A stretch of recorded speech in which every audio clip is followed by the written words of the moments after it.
अस्सलाम वालेकुम, मैं हूं अली शाह। आज हम बात करने जा रहे हैं बजट 2025 एंड 2026 जो प्रेजेंट किया गया है कल ही वजीर खजाना औरंगजेब साहब की जानिब से। तो इसके अंदर क्या चीज़ें अनाउंस की गई हैं, क्या इसमें खुशखबरियां दी गई हैं और इसमें क्या ऐसे पॉइंट्स हैं जो अभी भी इनको तवज्जो दरकार है, और उसके साथ साथ मार्केट इसके ऊपर कैसा असर ले रही है। Stock market just cross all time high 124K। आज हम बात करने जा रहे हैं इन सारी चीज़ों के ऊपर, तो इस वीडियो को एंड तक जरूर देखें।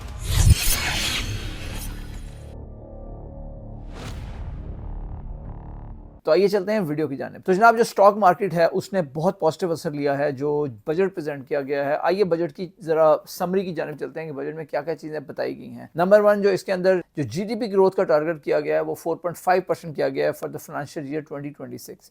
इसके साथ साथ जो इन्फ्लेशन है उसको एस्टिमेट किया जा रहा है 7.5%। मार्केट ने इसका बड़ा पॉजिटिव असर लिया है, और इसमें जो एक बहुत इंपॉर्टेंट न्यूज़ है वो सैलरीड क्लास के लिए है कि जो सैलरीड क्लास के टैक्सेस हैं उसकी जो 6 लाख से 12 लाख जो लोग अर्न करते हैं उनकी जो टैक्सेस हैं वो 5% से 2.5% कर दिए गए हैं। जो लोग 12 लाख से 22 लाख अर्न करते हैं उनका टैक्स 15% से 11% कर दिया गया है। इस तरह जो लोग 22 लाख से 32 लाख पर अर्न करते हैं उनका टैक्स 25% से 23% कर दिया गया है। इस रिलीफ की वजह से जो अवाम है उनके पास डिस्पोजेबल इनकम ज़्यादा होगी। डिस्पोजेबल इनकम ज़्यादा होगी तो इसका असर स्टॉक मार्केट में बहुत पॉजिटिव पड़ा है, बिकॉज उनके पास पैसे होंगे कि वो इन्वेस्टमेंट्स कर सकते हैं स्टॉक मार्केट में।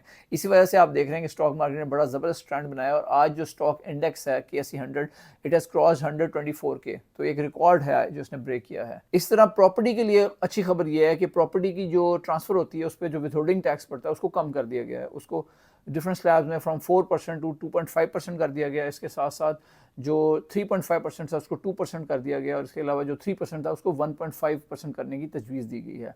इसके साथ साथ जो एक्साइज ड्यूटी थी 7% जो पड़ती थी कमर्शियल और जो रेजिडेंशियल प्रॉपर्टी खरीदो फरोख्त के लिए, उसको भी ख़त्म करने की तजवीज़ दी गई है।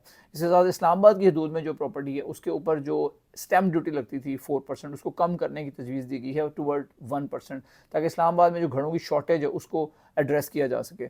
इसके अलावा जो लोग छोटे घर जैसे 10 मरला से कम के लेते हैं या अपार्टमेंट लेते हैं तो उनको टैक्स क्रेडिट मिलेगा टू गेट द मॉर्गेज। तो ना सिर्फ इसका फ़ायदा प्रॉपर्टी को होगा बल्कि इसमें कंस्ट्रक्शन को भी बूस्ट मिलेगा, और कंस्ट्रक्शन इंडस्ट्रीज के साथ आपको पता है तकरीबन 40 अलाइड इंडस्ट्रीज ऐसी होती हैं इनको फ़ायदा पहुंचता है, जिसमें कंस्ट्रक्शन में सीमेंट भी शामिल है, स्टील भी शामिल है। तो ये सारे सेक्टर्स हैं जिनको इस इकदाम से फ़ायदा पहुंचेगा। इसके साथ साथ जो ऑटो सेक्टर है उसके ऊपर 18% का टैक्स लगा दिया गया 850cc या उससे कम गाड़ियों के ऊपर। तो ये एक अच्छी चीज़ नहीं है ऑटो सेक्टर के लिए, तो उसमें आप मार्केट में देख सकते हैं उसका अकॉर्डिंगली असर हुआ है। इसके साथ साथ जो सोलर पैनल हैं उनकी इंपोर्ट के ऊपर भी 18% का टैक्स लगा दिया गया है।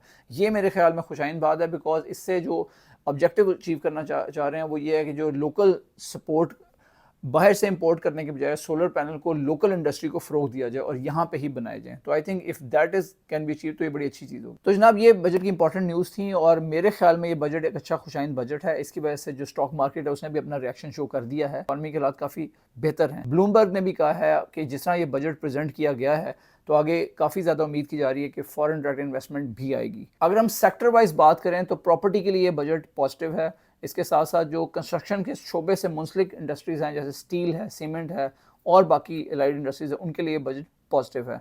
इसके साथ साथ फार्मा के लिए भी ये पॉजिटिव है। बैंकिंग के लिए न्यूट्रल टू पॉजिटिव है। इसके साथ साथ फर्टिलाइज़र के लिए भी ये न्यूट्रल टू पॉजिटिव है। इसके साथ साथ ऑटोमोबाइल सेक्टर के लिए नेगेटिव है, और OMC रिफाइनरीज़ के लिए और पावर सेक्टर के लिए बजट न्यूट्रल है। टेक्नोलॉजी के लिए न्यूट्रल है। तो अब तक के लिए इतना ही काफ़ी है। Thank you very much for joining us today and stay tuned for more.